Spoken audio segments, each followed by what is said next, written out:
There are so many things that you need to be doing and don't need to be doing during your loc journey. And in today's video, I'll be covering all the do's and don'ts of a loc journey.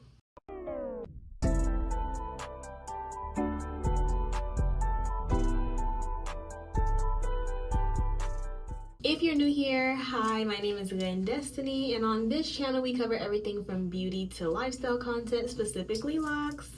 Make sure to click on that subscribe button and notification bell so you don't miss any content in the future. And if you are returning, hey y'all, how y'all been? I'm glad you're back. Let's get into the video. I took some notes so that I make sure I get everything in this video for y'all.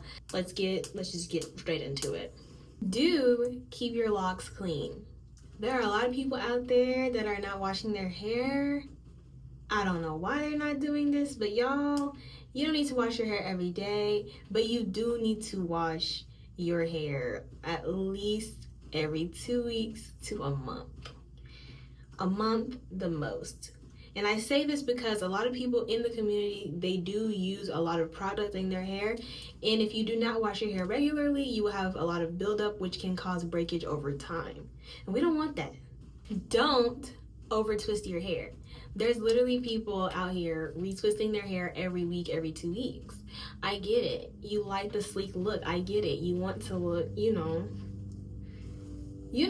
I get it. Trust. I get it. Over twisting your hair can very much weaken your roots, which can cause breakage as well. And your hair will literally just start falling out. Like, I don't know how else to put this, guys. Like, it's really not good for your hair to be twisting so much. And it'll also change the shape of your locs as well. If you want to keep a consistent shape throughout your locs, you're going to want to refrain from retwisting all the time, because the top of your locs will become thinner than the bottom, and that's what causes the breakage. And we don't want that. Do moisturize your hair. For any type of hair that you have, you should be using some sort of moisturizer. You need like oils. Where's my oil at? This is the oil that I've been using so far, carrot and tea tree oil. This is not sponsored, by the way. I actually use this and it literally moisturizes my hair so well. So tea tree oil, castor oil, or jojoba oil are the only 3 oils that I've been using for like the past year. And I've gotten like a lot of growth out of it. And yeah, like the length is very much eating the girls up. So moisturize the hair, okay? You do not want to use heavy products in your hair. I only say this because typically heavy products can attract lint. If you're, for example, using a loc gel and you lay down to go to bed at night without protecting your hair, which you should never do, by the way, and we're gonna get into that. The more product you use, the more lint you are likely to have. The less that you wash your hair, the more lint that you're likely to have as well. Don't use heavy products. It can cause buildup. It can cause lint. You don't want that. Moving on. Ooh, I love this one. You do need to separate your locs. And when I say separate your locs, I literally mean like this. Like you want to literally like... My nails are kind of getting stuck to my hair right now because of the diamonds and stuff. I don't know if y'all can see. But yeah, it's getting stuck right now. But just run your fingers through it and make sure none of them are like tangled at the root, like so. You want to do this because you want to prevent them from merging together. If, let's just say for example, I didn't finger comb my hair, these 2 locs will literally start merging from the top, merging, and this is what you will get. 1 loc with 2 tails like this. And a lot of people have these. I wouldn't say it's not normal. However, if you want all your locs to be uniform, you're gonna wanna, that's only if that's your goal. If you want a two-tail loc, I don't know the proper term for it. If you want a 2-tail loc, then disregard everything I just said. But if you don't, you want them all to be uniform. Separating your locs is also very important after you wash your hair as well. Typically, people will give the advice of, if you want your locs to lock faster, to spray water on them. Like literally grab spray bottle and spray water on them because it will lock them faster. So that's what you don't want though in that scenario. If you wash your hair and don't immediately start separating them, moisturize them, part them for whenever you go get your hair done, or if you do your hair yourself, you know, I typically do my own retwist immediately after washing it, but that's just me. But if you don't separate them, they will begin to like mat together within like 3 days, I would say. Anybody with thicker hair texture knows if you wash your hair and you leave it like that, it will literally be matted. We don't want that. I kind of already said this, but I have it in my notes, so I'm just gonna like kind of go over it again. You don't want to skip wash days for the obvious reasons of buildup, like I said previously, but also like we don't want to smell bad. Like we don't want to stink. Like there is a whole stigma around locks that like, you know, locks are unsanitary, locks are dirty, locks are this, and we're not going to be dirty. Not on this channel. Not over here, guys. Not over here. So we are going to wash our hair to prevent buildup, to prevent smell, to prevent lint, to prevent y'all get what I'm trying to say. On to the next. Okay, you do want to protect your hair at night. Yes, you want to wear a bonnet. I have this bonnet here. It's kind of raggedy and I need a new one, so don't even say nothing about my bonnet, okay? But you preferably want a satin silk bonnet because that will protect your hair better. If you can, invest in some silk pillowcases. I still have to do this myself, but sometimes my bonnet will slip off and I'm sleeping on a cotton pillowcase, which is like, it makes me panic because like, no, like we don't want lint in our hair. We don't want friction against the cotton, which can make our hair weaker. I just got a text. Sorry, y'all. We don't want anything getting into our locks because it'll be very difficult to get out. So wearing a bonnet, wearing a do-rag, wearing a scarf, all satin or silk, that will definitely prevent you from dealing with a lot of the issues that many people deal with lint. Me, as soon as I get home, I put my bonnet on. I don't even have to be laying down. I'll just be sitting down watching TV in my bonnet because nothing is getting into these locks, y'all. But you don't have to be as extreme as me, of course. You can just wear it when you go to sleep. I just be doing the most. Okay, you do not want to get hairstyles that are too tight. I know that y'all love those barrel twists. I'm gonna put some pictures right here if you don't know what barrel twists are, somewhere around here. And at some point I love them as well. But those hairstyles, those type of hairstyles are very, very straining on your roots. Because everybody can tell you, anybody who's gotten barrel twists before, it's like your scalp will hurt because it's so tight and you can't wait to take them down. Like that's just not healthy. I feel like your scalp should not be hurting if you get a hairstyle. Like that's how you know it's too tight. But doing that can basically cause a strain on your hair that can lead to breakage, especially if it's really, really tight. And when I say tight, I mean like extremely tight. Definitely just make sure it's not too tight. Basically, you do want to be patient with your hair. I am struggling with this at the moment. I tell everybody all the time, be patient, be patient, be patient.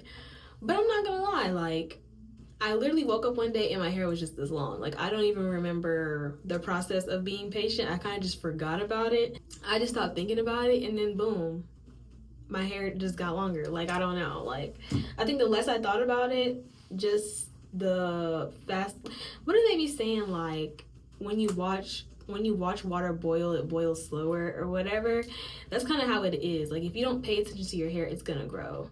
So that's the advice I would give, more so than like patience, because it's kind of hard to be patient because it's like we want the lock bust down so bad, you know what I mean? It's difficult to be patient. I completely understand that. I would just pick up a routine, keep up with that routine, and then over time you get so into that routine where it's just like it's normal to you, and then over some time you'll see the results. If you do already happen to have frizz, I would advise you to not pick at it. Like if it's deep inside your locks, I would advise you to not like literally try to like dig it out, because then you'll be breaking strands of hair that are inside the lock, causing the lock to be weaker, and then pieces of your lock might fall off. Like the bottom, if I start picking right here, it'll make this section weaker, and then this will eventually fall off, and I'll have to like remove it. Or some people reattach their hair and things like that, but picking out your hair is never a great idea.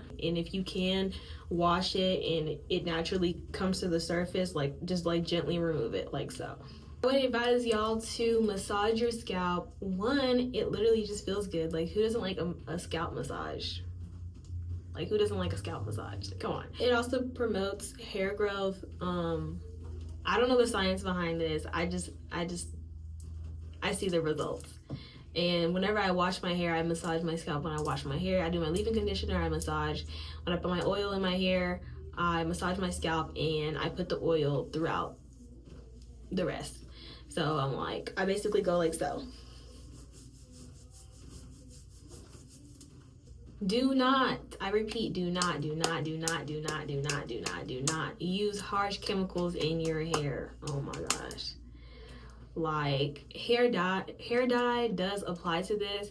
However, I know many people who have dyed their locks and they take good care of them, so I don't see anything wrong with that. However, using harsh chemicals on your hair in general is just like, I feel like never a good idea. The more natural your hair is, the better. Hair dye and harsh chemicals tend to dry out your hair a lot. I've seen a lot of people apply bleach to their locks before dyeing, and that's something you never ever should do. But this is just my opinion, right? You know, people are obviously going to do as they please. Do as you please. However, I've never bleached my hair before. I did once have some red hair before. I'm gonna try to put a picture right here because that was a crazy era. This was before I got locks as well. But whenever I did dye my hair, I did not bleach it. I just simply dyed it, which still was affecting my hair in a negative way. So I was like, yeah, I'm gonna let this hair dye go away. It was like a semi-permanent or something. And I was like, I'm never dyeing my hair again. So if you guys are thinking about dyeing your hair, just give it a long thought that your hair texture or the quality of your hair may change just because of the harsh chemicals. Definitely do listen to your hair. And although you may have a routine, your hair will literally let you know what it needs. My hair may feel drier one day than the next, so I will apply some water, apply some oil, and my hair is back and rejuvenated. But there are also other days where I'm like, okay, my hair feels pretty like oily, you know what I mean? Sometimes my hair is a little bit oily and I can literally feel it. I oiled my hair I think yesterday and it's literally still rubbing off. So I would basically not mess with it in that case. It's just best to just feel your hair, look at your scalp. If your scalp is dry, if your scalp is itchy, if your scalp is what's the word? Some people have dandruff. Just pay attention to your scalp. Pay attention to the dryness of your hair. Pay attention to when you last moisturize, because you don't need to moisturize every day, and you probably don't even need to moisturize every 2 days. You probably don't even need to moisturize every 3 days. Some people's hair do need that moisture. So everybody's routine should be different. My routine of oiling my hair should not be the same as yours. So that's like the number one thing I probably would say the most important thing of the video is just listen to your hair and do what's best for your hair. Everybody's hair is different. Everybody's genetics are different. So do what's best for you. Do not, I repeat, do not compare your journey to others. I definitely have done this before where I'm like, why is my hair not growing fast enough? Why is thicker than mine? Why is hers thinner than mine? Why is this and that and that and that and that? Everybody's hair is different. Everybody's texture is different, and everybody started their locks differently. There are ways around it to where, like, if you did want to start your locks over and like ask someone how they started their locks, you might be able to get like your locks similar to theirs. But it's not likely. You don't want to be putting all your effort into trying to be identical to someone else, because that's more than likely just not going to happen and you will be disappointed. I'm just going to tell you straight up, no sugarcoating. Comment down below if you feel what I'm saying or if I'm just rambling and I sound crazy. But if you feel me, you feel me. If you don't, hey. If you are unsure about maintaining your locks, do seek help from a professional. Like, you don't want to just be experimenting with your locks and then you mess up and then now you're looking crazy. Like, nah. Like, if you really are not feeling confident in doing certain things such as a retwist or a style, then you should go see a professional. You can maybe even ask that professional, like, hey, like, what products do you use? What tools do you use to do your hair? And take that information and put it into your own routine. You can ask that professional for some tips and tricks on how to better maintain your hair, and I'm sure that they will be very happy to help you. So just look into that. And lastly, I would say do not rush the process. Don't do it, don't do it, don't do it. I know a lot of people who participate in interlocking. I actually have a tool here to show you. I did buy this, but I never used it because, I'm not gonna lie, I got scared. I was like, what is this thing? But I know a lot of people who do interlock their hair. Some people like instant locked their hair when they initially got locked, and this is all okay to do, and I'm not saying for you to not do it at all, but I would advise against it. Personally, my opinion, just because this is another way your hair can become thinner, it can cause breakage, and if you want your locks to be as thick as possible, you don't want to be using these. You want to be adding water to your hair, adding moisture to your hair, and letting your locks be. Let your hair be. Literally, let your hair be. Like, the less you touch your hair, the better. All of these do's and don'ts are really just suggestions coming from me and what I have learned on my log journey. However, if some of these things you do and it causes you no problems, like, I love that for you. However, I am so passionate about my hair to where, like, I will avoid all things that might mess up my hair. That's just me. But basically, in this video, we covered all the do's and don'ts simply because the do's will help you throughout your log journey, better your log journey, and the don'ts will probably save you from a lot of things that you don't want to be involved in, such as frizz, breakage, or dryness. Thank you so much for watching. Make sure you like, comment, and subscribe, and let your friends know who are also on their log journey what they should and should not be doing during their log journey, y'all. Let me know if you guys do use any of these tips and tricks that I listed in this video, and let me know if they're helping you any. Like, let me know if they're helping, let me know if they're not helping, let me know if I'm just yapping this whole video, let me know if I'm really talking about something. Make sure you like, comment, and subscribe, and I'll see you guys in the next one.